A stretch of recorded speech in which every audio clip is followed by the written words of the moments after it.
Tumawag na sa akin yung kapatid ko guys na doon nakatira nga sa Merida kung may duty ba daw yung asawa ko. Sabi ko nga sa kanya ay panggabi nga yung duty niya kaya andito nga siya sa bahay ngayon. At sabi ng kapatid ko meron nga daw siyang karning baka. Gusto nga sana niya padalan sila mama ng ulam para nga makakain naman ng masarap-sarap kahit minsan lang. Kaya mabuti na lang at etong asawa ko guys wala talaga tong problema. Mabait nga talaga to kaya sabi ng asawa ko kunin na nga lang namin yung ulam ipapadala niya kay mama at ihatid nga lang namin sa Kananga. Kahit medyo malayo guys at pagod pa nga yan siya sa trabaho dahil nga kaka-out lang niya at wala pa nga yung tulog. Pero eto, pumunta kagad kami dito guys at dito lang kami, nag-abang na nga yung pamangkin ko nga dito. Hindi na kami pupunta dun sa bahay nga nila kasi medyo malayo-layo pa kasi. Kaya dito na nag-abang yung pamangkin ko. Eto, binigyan din niya ako ng ulam guys. Kaya ayun, hindi kami nagtagal, bumalik kagad kami. At ganito nga yung daan nila guys. Ayan, kailangan talaga mag-ingat kasi nga bawat gilid guys. Malalim kasi yung bawat gilid kaya kailangan talaga mag-ingat. At eto pa yung daanan nga nila guys, paikot-ikot yung kalsada at palusong pa. Naniniwala ba kayo sa hamok guys? O ano ba yung Tagalog sa hamok? Minumulto ata yung Tagalog sa hamok. Nung pumunta nga kami dito guys at nabutan kami ng gabi, ay naku, sa palusong guys, napatayan pa kami ng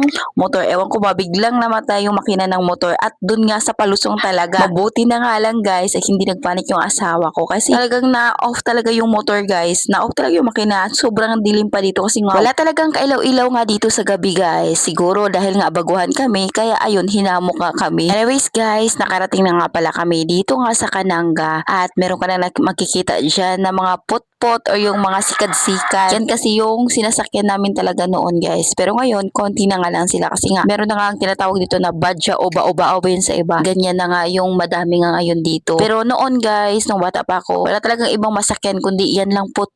Tapos kapag pumunta ng Ormoc ay yung jeep naman yung sasakyan nga namin. At ayun, nakarating na nga kami dito sa bahay nga nila mama. Pagkatapos, hindi na kami dito nagtagal guys kasi nga may duty pa nga yung asawa ko. Kaya bumalik agad kami dito sa Ormoc at dito kami dumiretso sa palengke dahil wala na nga akong maluluto na gulay na ubos na. Kaya ayan, bumili naman ako dito ng gulay. Ayan, etong sitaw ko dahil medyo mababa yung presyo. Pagkatapos, etong talong. Yung talong nga ay 80 yung kilo pero kumuha pa rin yung asawa ko dahil paborito din to ng mga bata. Pagkatapos kumuha lang ako dito ng kaunting sibuyas, bawang dahil nga yan talaga yung madalas sinasaw ko kapag niluluto. Kasi nga kapag walang bawang guys, parang hindi mabango yung niluluto. At pagdating namin sa bahay, inasikaso ko naman etong binigay nga ng kapatid ko, etong karni ng baka. At ayan, naglagyan ako dyan ng katamtamang tubig lang. Pagkatapos, nilagyan ko rin ng luya, sibuyas. Hindi ako nakabili ng kamatis guys dahil sobrang mahal pa ng kilo ng kamatis. At ayun guys, tinakpan ko lang. At nung kumulo na, nakalimutan ko na maglagay nga ng kutsara at tinidor. Ewan ko ba, ito yung kinasanayan ko guys kapag nagluluto ng mga matitigas kagaya ng baka or kabaw. Nilalagyan talaga ng kutsara at tinidor. Yan kasi nakikita ko kinamaman noon. At ayun guys, pagkatapos nang lumambot na nga itong karne, nilagyan ko naman dito ng kulay. At ayan, ito na, kain po tayo. Thank you Lord sa lahat ng blessing. At yan lang muna for today's video. Maraming salamat po sa inyong panonood. God bless.